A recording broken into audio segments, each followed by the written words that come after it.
So this just gives you an idea how much a mint plant will spread.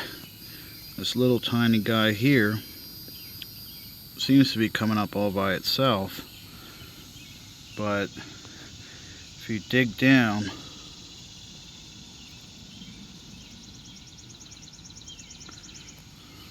it's actually a runner.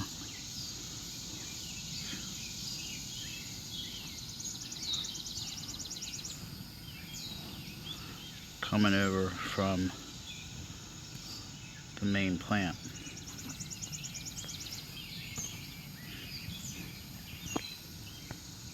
Hey, thanks for watching the video. I appreciate your time.